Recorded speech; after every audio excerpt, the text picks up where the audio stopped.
अस्सलाम वालेकुम जी। मेरी ये जो वीडियो है ये बैक्टीरिया और वायरल इन्फेक्शन के डिफरेंस के मतलब है। वैसे तो ये दोनों में काफ़ी चीज़ें कॉमन भी होती हैं। मतलब ये कि ये दोनों जो है इनको कलेक्टिवली ऐसे माइक्रोब्स कहते हैं, ठीक है। और वो ऐसे मतलब इनका इन्फेक्शन फैलता है जैसे खांसी किसी को लगी हुई है या छींक आ गई है, ठीक है, तो एक दूसरे से ये लग जाते हैं, ठीक है। फिर ये कि अगर कोई बंदे को इन्फेक्शन हुआ हुआ है, ठीक है, तो वो दूसरे को ट्रांसमिट कर सकता है, जैसे मिसाल के तौर पे किसिंग से या सेक्स से ट्रांसमिट हो सकता है। फिर ये है कि जो है ना, अगर आप किसी कंटेमिनेटेड सरफेस से वो टच करें, ठीक है, या कोई ऐसी फूड है जो मतलब जिसमें बैक्टीरिया वायरस या वायरसेस हैं, तो उससे आपको इन्फेक्शन हो सकता है। वाटर बॉर्न डिजीज भी होती हैं, तो उससे भी इन्फेक्शन हो सकता है। फिर यह कि कोई इन्फेक्टेड क्रिएचर है, मिसाल के तौर पे आपने घर में पेट्स रखे हुए हैं, लाइफ स्टॉक है, ठीक है, या फिर जो है ना ये इंसेक्ट्स है जैसे फ्लीज और टिक से भी हो सकते हैं, ठीक है। जो जो माइक्रोब्स होते हैं, माइक्रोब्स पहले जैसे मैंने शुरू में बताया, माइक्रोब्स कलेक्टिवली कहते हैं बैक्टीरिया वर्सेस दोनों को, ठीक है। तो उसमें यह है कि इन्फेक्शन एक्यूट भी हो सकता है, ठीक है, मतलब चंद दिनों में वो मतलब वो ठीक हो सकता है, ठीक है। और इसके अलावा फिर यह कि क्रॉनिक इन्फेक्शन हो सकता है जिसमें वो कुछ हफ्ते तक रह सकता है, या फिर बहुत महीने तक रह सकते हैं, या फिर इवन कुछ ऐसे बीमारियां होती हैं जो लाइफ टाइम चलती हैं। या फिर ये कि लेटेंट इन्फेक्शन हो सकते हैं जिसमें यह है कि वो इतनी जो है ना शुरू में उस तरह की कोई सिम्टम नहीं होती, लेकिन ये कि कुछ महीनों या साल के बाद जो है ना वो रीएक्टिवेट हो सकते हैं, ठीक है। तो इसमें फिर ये कि जो बैक्टीरिया और जो वायरल इन्फेक्शन है उसमें फिर जो उनसे बीमारियां लगती हैं वो बहुत हल्की भी हो सकती हैं, मॉडरेट हो सकती हैं, या सीवियर हो सकती हैं। अगर आप हिस्ट्री देखें तो जो है ना कि कई मतलब जो है ना उसमें मिलियंस के तादाद में लोग मतलब इन बीमारियों की वजह से, मतलब बैक्टीरिया वायरसेस की वजह से वो जो है ना फौत हुए हैं, ठीक है। जैसे मिसाल के तौर पे जो ताउन की बीमारी आई थी, या ब्लैक डेथ जिसको कहते हैं, जो एक बैक्टीरिया होता है यर्सीनिया पेस्टिस के नाम से, उससे होती है। इसी तरह एक बीमारी स्मॉल पॉक्स है यानी चीचक की बीमारी, ठीक है, जो वेरियोला वायरस से होती है। और फिर ये कि जो रिसेंट टाइम्स की अगर आप एग्जांपल मैं आपको दूं, तो जो एक 1918-1919 में जो वो जो स्पेनिश फ्लू का एपिडेमिक आया था, जिसमें तकरीबन 40 मिलियन लोग जो ना वो हलाक हुए थे। फिर ये कि जो HIV एड्स की जो ऑन गोइंग पेंडेमिक वो जो एपिडेमिक चल रही है, उसमें तकरीबन अभी जो है जो 2019 के जो फिगर है उसमें 33 मिलियन से ज़्यादा मतलब जो है ना लोग उससे हलाक हो चुके हैं। फिर जो बिल्कुल रिसेंटली जो अभी तक चल रहा है वो कोविड-19 वाली जो पेंडेमिक है, ठीक है, तो उसमें भी मिलियंस जो है ना की तादाद में लोग फौत हुए हैं। इसमें जो बैक्टीरिया और वायरल इन्फेक्शन की जो है ना जो उनकी जो अलामात होती हैं वो आमतौर पे सिमिलर होती हैं। मिसाल के तौर पे किसी को बंदे को खांसी लगी हुई है, छींकें आ रही हैं, बुखार हो गया, इन्फ्लेमेशन होगी, ठीक है, तो ये जो प्रॉब्लम है ये सिमिलर है। फिर इसके अलावा उल्टी आ सकती है, डायरिया हो सकता है, फटीक आ सकती है, क्रैम्पिंग हो सकती है जो है ना आपकी बॉडी में। तो उसमें बेसिकली कि उसमें होता क्या है कि आपका जो इम्यून सिस्टम जो है ना वो ट्राई करता है कि इन्फेक्शस जो ऑर्गेनिज्म होते हैं उसको मतलब निकालने की। लेकिन ये है कि जो बैक्टीरिया और वायरल इन्फेक्शन है वो उसमें मतलब ये तो मैंने थोड़ी सिमिलैरिटीज़ बता दी ना, तो इनमें आपस में इनके डिफरेंसेस भी होते हैं। आमतौर पे जो डिफरेंसेस जो मैं अभी बताने लगा हूँ वो आप नोट कर लें, क्योंकि इसमें ये बड़े आपके लिए जानना ज़रूरी है, ठीक है। आमतौर पे इनके ये स्ट्रक्चरल डिफरेंसेस होते हैं, ठीक है, और फिर उनका जो रिस्पांस है मेडिकेशन का उस हिसाब से वो डिफ़र करते हैं। तो जो डिफरेंस में ये है कि वैसे तो ये बैक्टीरिया और वायरसेस दोनों ही बहुत छोटे होते हैं और जो ना माइक्रोस्कोप के वो से नज़र नहीं आते। लेकिन ये कि इन दोनों में अगर कंपेयर किया जाए साइज़ में, तो ये समझ कि बैक्टीरिया हाथी है और जो ना वो वायरस चूंटी है।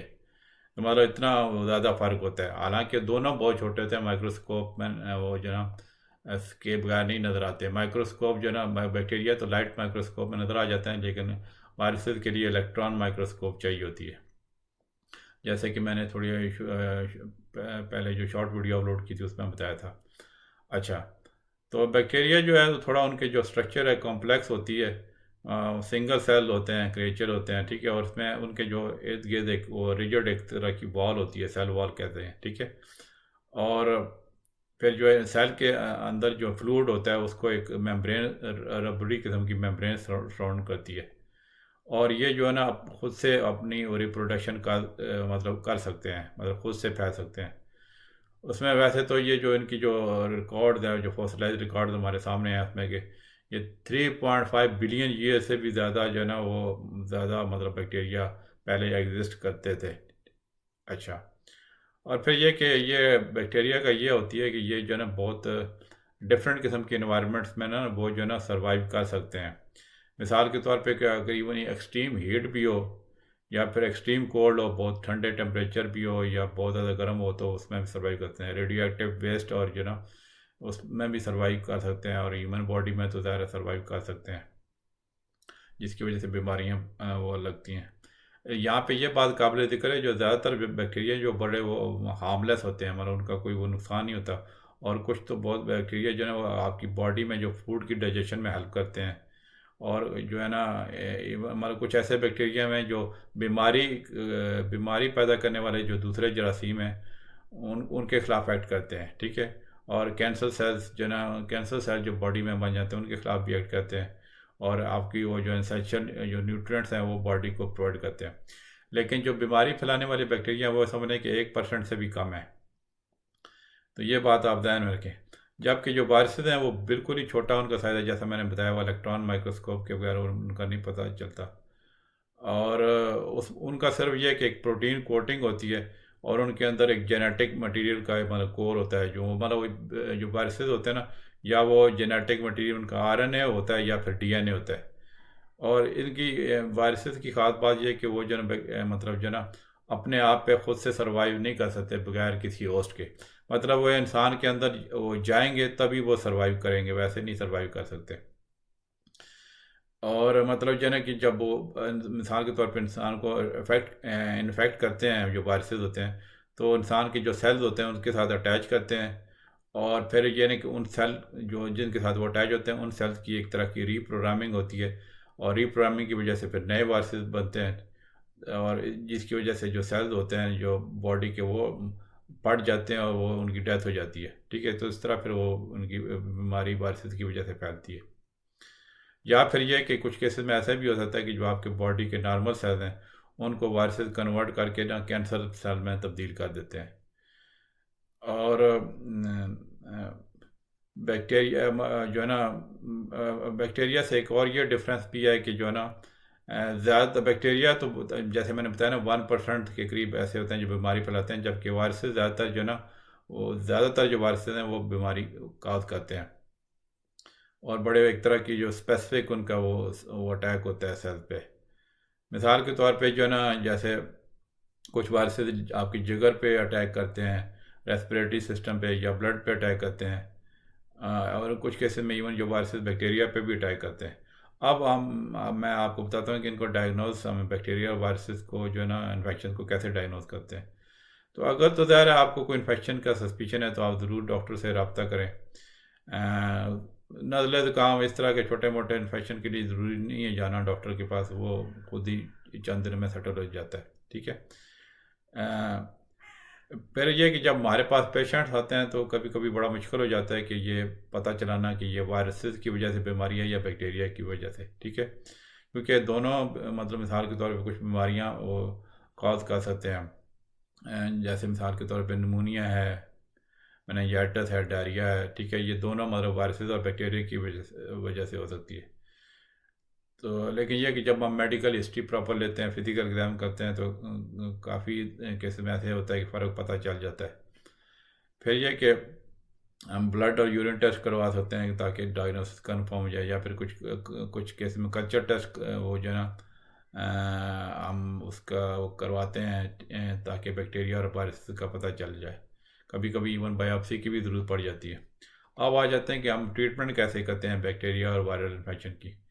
तो बैक्टीरिया की तो जैसे पता होगा कि एंटीबायोटिक्स जो है ना, जब ये जो एक तरह की बड़ी ब्रेक थ्रू हुआ है मेडिकल हिस्ट्री में, एंटीबायोटिक्स यूज़ करते हैं बैक्टीरिया के लिए।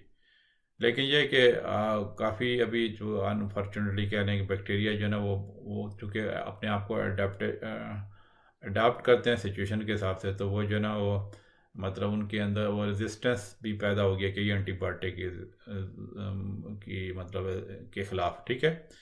तो इस तरह इसीलिए ना एंटीबायोटिक्स का ओवर यूज़ नहीं करना चाहिए जब तक कि डॉक्टर को सही कंफर्म हो के बैक्टीरिया का सस्पिशन है, तब उसके बगैर जो एंटीबायोटिक यूज़ नहीं करनी चाहिए, ठीक है। और ये रेजिस्टेंस की वजह से तो फिर ज़ाहिर है ख़ास तौर पे हॉस्पिटल सेटिंग में ये काफ़ी प्रॉब्लम आ रही है, जबकि वायरसेस के लिए ना एंटीबायोटिक्स देने की ज़रूरत नहीं है।